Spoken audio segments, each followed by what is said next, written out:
Hey up and welcome to Ashbourne, a lovely idyllic English town right in the heart of Derbyshire. But you might have noticed something. Why on earth are all the shop fronts boarded up? Are they preparing for a storm? Well, no. At 2 o'clock, Ashbourne will become the best football arena in the world, and I'm not saying that because there's no fee to see the game. Almost the entire town will become a pitch with goalposts 3 miles apart.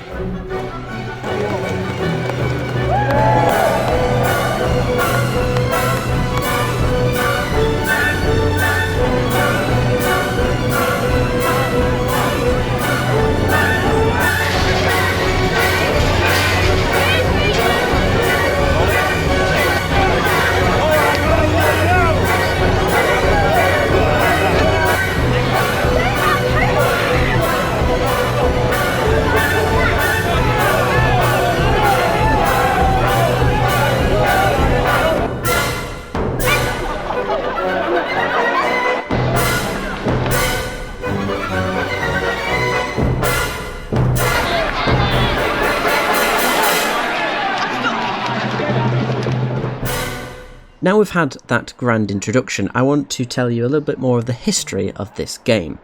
It's known as Ashbourne's Royal Shrovetide. Most importantly, this match takes place only 2 days a year, Shrove Tuesday and Ash Wednesday. I somewhat forgot about it, so I arrived on the Wednesday.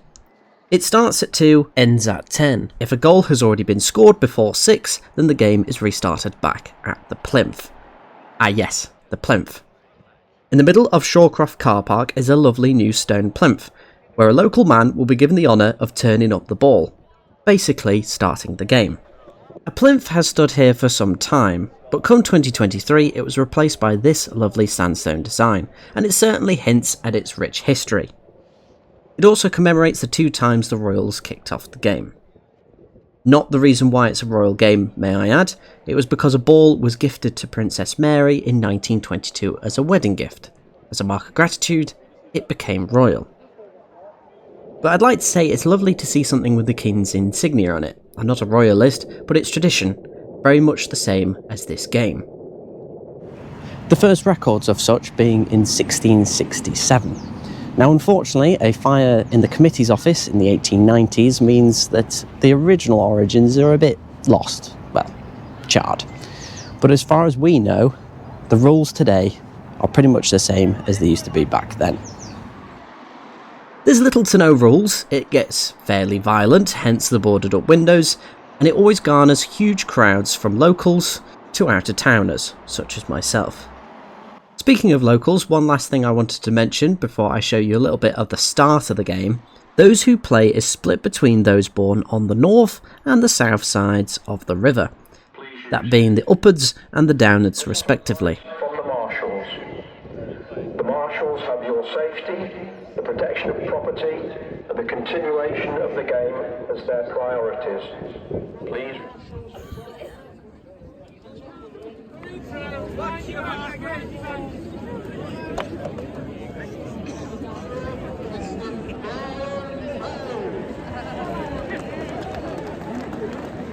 He's there, he's holding the ball up. We're all good with that. We've just read out the list of no-go areas.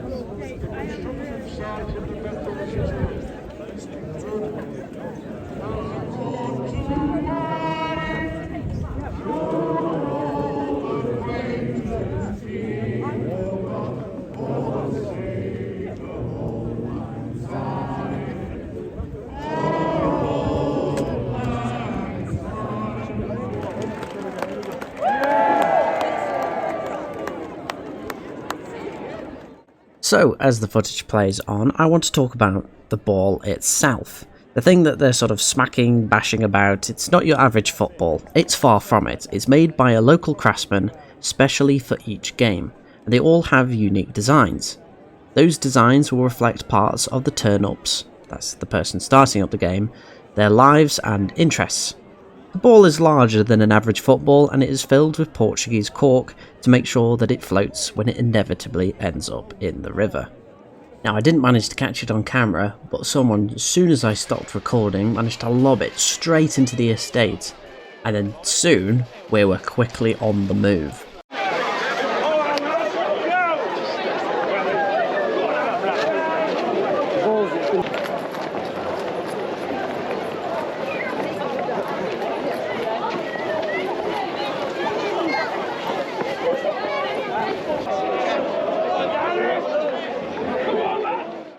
Now the ball has made it to Park Avenue, and it actually stayed there for quite a while, so I want to show you where the goalposts are. They are 3 miles apart from each other, 1.5 miles from the centre, thereabouts.